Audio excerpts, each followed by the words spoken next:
Let's talk about Visage. Visage? Visage? Visage? Let's go with Visage. A game that made me uncomfortable as soon as I gained control of the main character, rocketed my anxiety, then kept me there, even if it was frustrating at times. When thinking about what indie horror game to try next, I noticed that Visage had an appealing visual style that signaled I might be in for some scares. I went solely based on screenshots, and I liked what I was seeing. I read little about it other than that people were calling it the spiritual replacement to the Silent Hills PT game that never saw the light of day. I went and watched a playthrough to try to remember what it was like, and yeah, I get the comparisons. As usual with my videos, prepare for spoilers ahead, but this time I'm going to stay away from some. I don't want to give away everything if I don't have to. A warning, some of the content and subject material featured in Visage is really disturbing. I'll try to be careful with what I show, but if you choose to play it, be wary if you're easily rattled by violence. I was immediately struck by the tone. Quiet, unsettling, confusing. Who am I? What am I doing? How does one play this game? After navigating the house for some time, I was drawn in further. My immediate inclination was to start turning lights on, especially when they began to shut off by themselves. I like that, a feeling of chasing comfort and continually losing it. What made matters worse are these little musical stingers. They're nerve-wracking. You never know when they're coming, and they creep up on you so effectively you might find yourself looking over your shoulder in real life. As I continued to try to understand the geography around me, I began wondering, who lives in this house? Why do I seem to not be the only one here? Why am I having such a hard time finding landmarks? Was the architect okay when they designed the home? What I liked instantly about Visage is that it strikes at some of our most rudimentary fears, light and dark. There are no weapons to pick up, no knives, bats, swords, or guns, just simply tools of light, the most simple form of reprieve from darkness. It feels like the ultimate thematic battle of humanity. When the sun rises, we feel safety, and when it falls, danger. In a horror movie, the fear comes and goes and then the plot moves.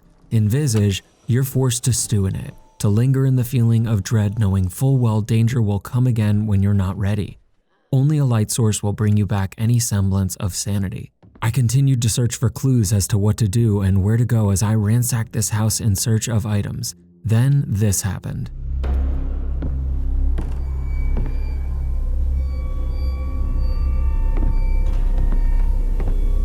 Visage, in the tradition of the best horror, is not so concerned with what we do see, but rather what we don't, especially when it comes to the shadows. Far more tension is drawn from the threat of something lurking in the gloomy pocket of a distant corridor than the actual physical presence of it. Oftentimes, players are left to catch a glimpse of something unnerving through a quick flash of light, and sometimes that can trigger some blink and you'll miss it moments, whereas other times the terror is right in your face. Many times you'll be forced to confront it head on.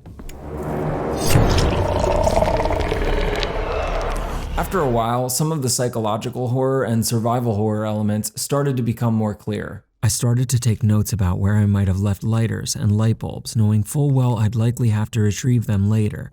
I also assumed they were limited, and because of that, tried to rely on the flimsy flash of my camera when I could.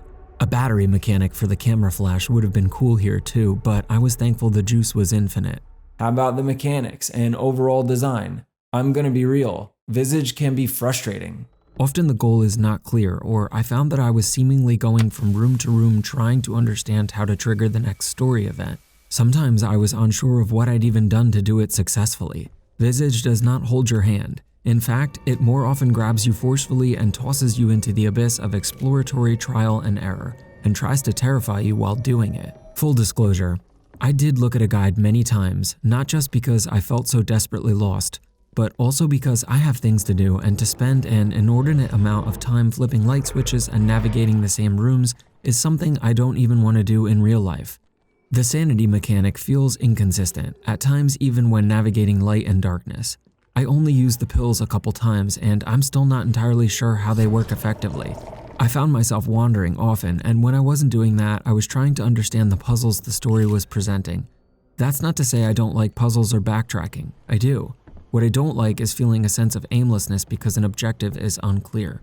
I started to await the next scare just to get my adrenaline pumping when it dwindled while wandering. As far as the random enemy appearance mechanic, it's wonderfully scary at first, but after some failures and expectation, it does run the risk of suffering from, oh no, not again. It seemed at times that Visage was forcing me to just wait, and perhaps this is an effort to get players to linger in an uncomfortable environment, but sometimes it just felt like I was just failing to recognize what to do. The most important aspect about Visage I can tell you is that it wants you to pay attention. Seriously, you're going to have to really nitpick if you don't use a guide.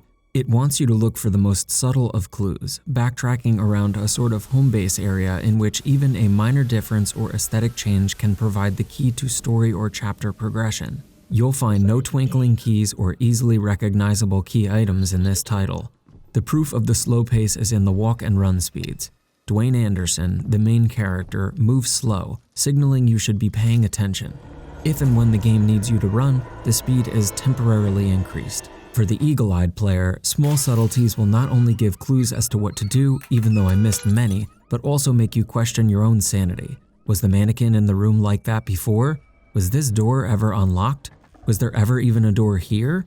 Is that shadow new? Visage will make you question how coherent your own mind is.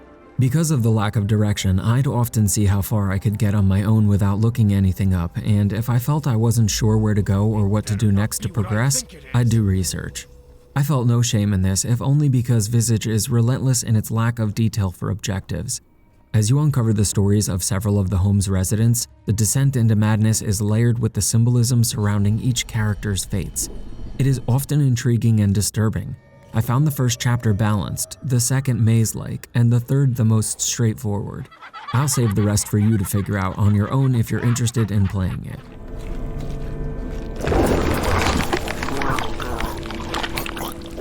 I definitely encountered some glitches, but none that halted my gameplay. My loading screen crashed several times as well, but I never had any in-game crashes.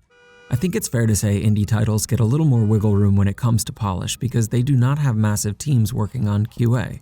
Visage never feels like a broken game, but it does feel like it could have benefited from some more input by players. Visage tells you it's going to be difficult right up front, and it never presents you any options to adjust that difficulty, at least not that I could see. Boy, they weren't kidding. What kind of difficulty though? Sometimes I'd accomplish a goal and trigger a plot event only to be deposited to a familiar area without clear direction. In these moments, I became a little bored knowing I'd have to traverse the same set of corridors I just had all over again while looking for minutia. No one likes handholding, but in great stories, characters have goals. Video games should be no exception. Visage has some dull moments, but when it has momentum, it's great. The plot doesn't have the type of drive I'd prefer, but when I was engrossed, I was absolutely uncomfortable. It got my heart beating fast many times. I might argue that some of the horror tropes Visage employs are even more effective than they are in movies.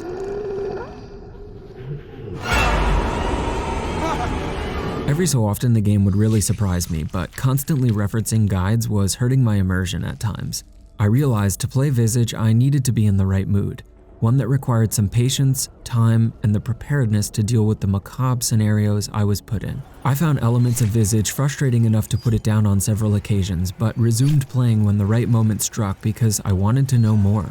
As the story progresses, the roles of the characters take more shape, the history of the home becomes more clear, and the dots begin to connect. Who is Dwayne Anderson, and what is his relationship to the home's past occupants? Every character that has lived in the home seems to have a tragic story to tell, and Visage wants to take you on that journey and let you explore them. If you'd like to look for the extra details, there are many to uncover. The environment is willing to unveil its secrets to those searching for them. I grew to like the home the game takes place in very much after becoming familiar with it. I began to enjoy it as its own character, as if it was the Spencer Mansion.